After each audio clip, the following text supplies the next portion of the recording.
अनुराग डोभाल यानी कि UK-07 rider के नाम से हम जिनको जानते हैं, उस केस में ना सीखने के लिए और समझने के लिए बहुत कुछ है। एक ऐसी मेंटल स्टेट में जब कोई इंसान चले जाता है कि वो अपनी जान तक देने को तैयार हो जाता है, जबकि उसके पास अभी वो लाइफ है, वैसी लाइफस्टाइल है जिसका तुम सब ड्रीम देखते हो, वो उसके पास में है अभी, लेकिन वो बंदा भी अपनी जान तक देने को तैयार हो जाता है जब दिमाग के अंदर इमोशंस हावी होते हैं। अब समझना मेरी बात को कि मैं क्या समझाने वाला हूँ तुमको इस वीडियो में। ये वीडियो बहुत ज्यादा इंपॉर्टेंट होने वाली है। जब तुम्हें कुछ लोगों के इर्द गिर्द अपनी पूरी दुनिया दिखने लगती है ना, और जब तुम्हें लगता है कि अगर ये लोग मेरी लाइफ में नहीं रहेंगे तो मैं फिनिश हूं, ऐसा तब होता है। देखो, मैं किसी के अगेंस्ट में नहीं हूं, मैं बिल्कुल नहीं कहूंगा कि उसकी फैमिली सही है, अनुराग गलत है, अनुराग गलत है, फैमिली सही है। मैं तुमसे कुछ प्रैक्टिकल बातें करने वाला हूं अनुराग डोभाल की के अंदर जो उस टाइम पे जो चीजें चल रही होंगी ना, उन चीजों को लेकर के मैं तुमसे हमेशा से कहता हूं कि स्ट्रांग बनो, मेंटली स्ट्रांग बनो, इमोशनली स्ट्रांग बनो। ये तभी होता है जब आप इमोशनली कमजोर होते हो। देखो, जब इमोशंस तुम्हें कंट्रोल करते हैं ना, तो तुम्हें सही गलत कुछ नहीं दिखाई देता। उसके पास में सब कुछ होने के बावजूद भी, पैसा, गाड़ी, बंगला, सब कुछ होने के बावजूद भी वो बंदा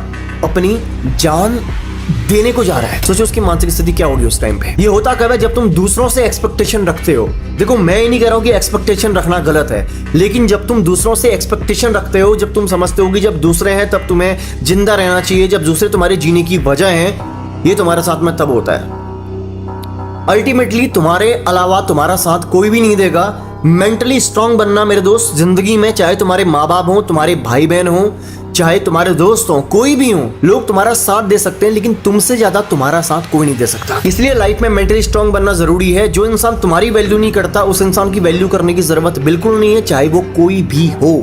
जो तुम्हारी इमोशंस की कदर नहीं करता, उस इंसान को अगर तुम उस तरीके से ट्रीट कर रहे हो जिस तरीके से नहीं करना चाहिए, तो वो इंसान तुम पे और ज्यादा हावी होता जाएगा। जब तुम दूसरों से एक्सपेक्टेशन रखते हो हद से ज्यादा, खुद से ज्यादा, जब तुमको लगने लगता है कि जब दूसरे तुम्हारे लिए हैं, जब दूसरे होंगे तभी तुम बेहतर लाइफ जी सकते हो, तब तुम्हारे साथ ये सारी चीजें होती हैं। ये बात बिल्कुल स्पष्ट है, बिल्कुल ट्रूथ है कि तुम्हारे अलावा अल्टीमेटली तुम्हारा साथ कभी भी तुमसे ज्यादा कोई नहीं दे सकता, चाहे वो कोई भी हो। तो यहाँ पे जो UK-07 राइडर भाई ने किया, देखो मैं उनको गलत नहीं कहता, वो मैं समझ सकता हूँ कि वो बंदा किस मेंटल स्टेट में होगा उस टाइम पे जब उसने ये सब किया होगा। वो कितना अपने आप को अकेला फील कर रहा होगा, उसके अंदर क्या चीजें चल रही होंगी। मेरे को उसके इमोशंस की पूरी रिस्पेक्ट है, लेकिन ये तुम लोगों को कभी भी नहीं करना है। अगर तुम लाइफ में ऐसी परिस्थिति में चले जाओ तो अपनी जान देना सॉल्यूशन नहीं होता। इस चीज को समझना, चीजों का सॉल्यूशन निकाला जा सकता है, लेकिन अगर तुम अपनी जान दे करके तुम्हें लगता है कि तुम चीजों को सॉर्ट आउट कर दोगे, तो तुम मूर्ख हो। देखो, जो चीज आज उस बंदे के साथ हुई वो कभी तुम्हारे साथ भी हो सकती है। तो उस परिस्थिति में तुम्हें क्या करना है वो मैं तुम्हें बताने वाला हूँ। ये तुम्हारे साथ में होगा कब? जब तुम एक इमोशनल इंसान होगे, जब तुम इस तरीके के इंसान होते हो कि तुम्हें लगता है कि तुम्हारी अचीवमेंट से हर कोई खुश ही होगा,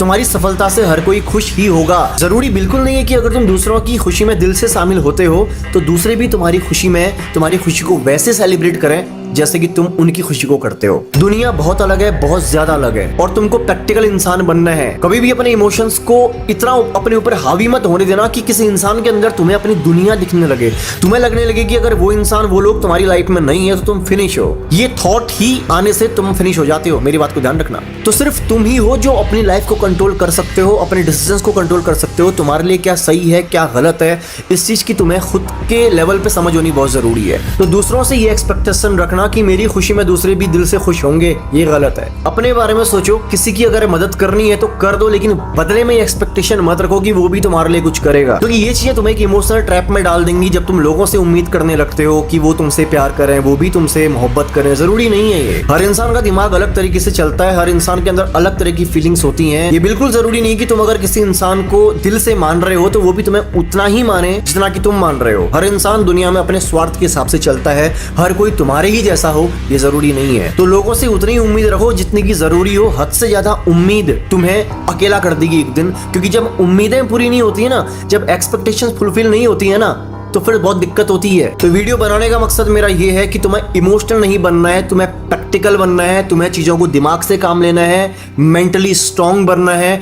कभी भी अपने इमोशंस को अपने ऊपर पे इतना हावी नहीं होने देना है कि तुम्हें कुछ लोगों के अंदर, सिर्फ एक इंसान के अंदर ही पूरी दुनिया दिखने लगे। तो तुमको कभी भी ऐसा नहीं करना है कि तुम्हें ये लगने लगे कि खुद को फिनिश करना ही सॉल्यूशन है। खुद को फिनिश करना कभी भी सॉल्यूशन नहीं होता। तो इस घटना से तुम्हें ये सीखने को मिलता है कि देखो, अपने ऊपर फोकस करो, अपने इमोशंस को अपने ऊपर इतने हावी मत होने दो कि तुम अपनी जान तक ले लो। मेंटली स्ट्रांग बनो, सिचुएशंस बदलती हैं, चीजों का सॉल्यूशन निकाला जा सकता है। तो तुमको वीडियो देख करके क्या समझ में आया कमेंट जरूर करना। बाकी तुम में से जो भी नए लोग हैं चैनल को सब्सक्राइब करे बिना मत जाना, वरना तुम्हारे हाथों से बहुत बड़ी नॉलेज छूटनी शुरू हो जाएगी। बाकी तुम्हारे अंदर अगर कोई अपना पर्सनल टॉपिक है वो भी तुम मुझे सजेस्ट कर सकते हो, कमेंट कर सकते हो, मैं सबके कमेंट पढ़ने की कोशिश करूंगा। बाकी ध्यान रखो अपना, मिलता हूं तुमसे अगली धमाकेदार वीडियो के साथ।